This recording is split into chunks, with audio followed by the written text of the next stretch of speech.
यदि cot theta बराबर 1 हो तो sine theta minus 2 cos theta upon sine theta plus 3 cos theta का मान कितना होगा। हमें यहाँ पर किसका मान दिया है, कोट थीटा का मान दिया हुआ है। कोट थीटा का मान हमें 1 दिया हुआ है। यहाँ पर हमें साइन थीटा का भी मान निकालना है और कोस थीटा का भी मान निकालना है। तो ये त्रिकोणमितीय अनुपात किस में निकाले जाते हैं, समकोण त्रिभुज में निकाले जाते हैं। और समकोण त्रिभुज में क्या होता है, समकोण त्रिभुज में एक कोण 90 डिग्री होता है। समकोण त्रिभुज में एक कोण क्या होता है, 90 डिग्री होता है। 90 डिग्री वाला कोण कौन सा होता है, जब दो रेखाएं, दो भुजाएं लंबवत हो एक दूसरे पर। ये ए बी और ये बी सी जो रेखा है, भुजा है, ये लंबवत है, तो यहाँ पर बनने वाला जो कोण होगा वो 90 डिग्री होगा। और हम जानते हैं 90 डिग्री के सामने वाली भुजा कर्ण होती है। ये कोण 90 डिग्री है तो इसके सामने वाली भुजा ए सी है, ये ए सी क्या होगी, कर्ण होगी। कर्ण को हम के से डिनोट करते हैं। और ये जो ए सी भुजा है, ये जो कर्ण है, ये समकोण त्रिभुज की सबसे बड़ी भुजा भी होती है। फिर हमें एक दूसरा कोण दिया है थीटा। यहाँ पर दूसरा कोण कौन सा है, थीटा है। थीटा आप चाहे तो इसको भी मान सकते हो, थीटा आप चाहे तो इसको भी मान सकते हो, कोई फ़र्क नहीं पड़ेगा। तो हम इसको थीटा मान लेते हैं। सी कोण को हम थीटा मानेंगे तो इसके सामने वाली भुजा जो ए बी है वो लंब होगी, ये लंब होगी और लंब को एल से दर्शाया जाता है।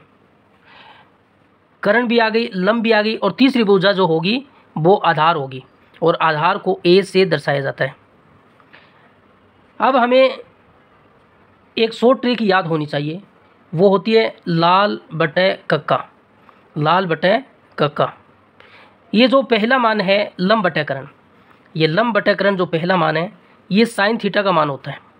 और दूसरा जो मान है आधार बटे कर्ण, आधार बटे कर्ण ये कोस थीटा का मान होता है।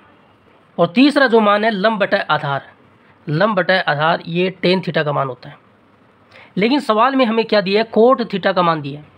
इन तीनों में से कोट थीटा नहीं है तो हम कोट थीटा इसे बना सकते हैं।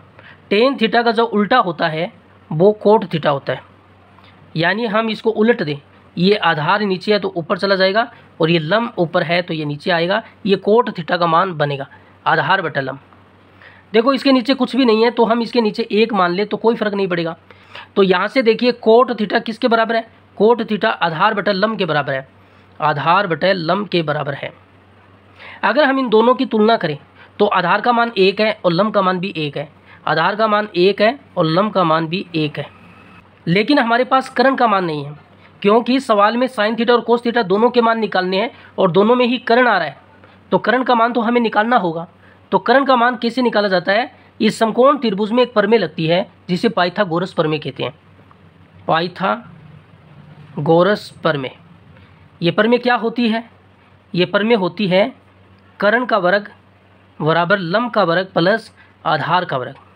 तो यहाँ से हम कर्ण का मान निकाल सकते हैं। कर्ण का वर्ग बराबर लंब का मान कितना 1 है तो 1 का वर्ग, आधार का मान कितना 1 है तो 1 का वर्ग, 1 का वर्ग 1 होता है प्लस 1 का वर्ग 1, तो जोड़ेंगे तो 2 आएगा। यहाँ पर कर्ण का वर्ग है, हमें कर्ण का मान निकालना है। ये वर्ग हटेगा तो इस पर क्या लगेगा, वर्गमूल लगेगा, तो हम इस पर वर्गमूल लगा देते हैं। तो कर्ण का मान आएगा √2। अब हमारे पास तीनों मान आ गए। अब यहाँ से देखिए हम साइन थीटा का मान निकाल सकते हैं। लंब का मान कितना 1 है, फिर नीचे क्या कर्ण का मान है √2, तो 1/√2 हो जाएगा। कोस थीटा का मान निकालना है, कोस थीटा में ऊपर आधार है तो आधार का मान 1 है और कर्ण का मान √2 है, तो ये भी 1/√2 हो जाएगा। अब सवाल में जो हमें मान निकालना था वो हम यहाँ पर लिख लेते हैं। किसका मान निकालना था, sine theta -2 cos theta upon sine theta plus 3 cos theta, इसका मान निकालना है। देखो साइन थीटा का मान क्या है 1/√2, तो 1/√2 रख देते हैं, माइनस है 2, कोस थीटा का मान भी 1/√2 है, तो ये सारे मान हम इसमें रख देते हैं 1/√2 प्लस 3/√2। इन दोनों के नीचे √2 है तो √2 क्या आएगा, इसका एलसीएम आएगा तो 1 माइनस से 2 रहेगा, और नीचे भी √2 दोनों के नीचे हैं तो √2 एलसीएम हो गया और ऊपर 1 + 3 तो 4 हो जाएगा। √2 से √2 कैंसिल होगा, 1 - 2 क्या होता है -1 होता है और नीचे 4 है, -1/4 इसका आंसर होगा।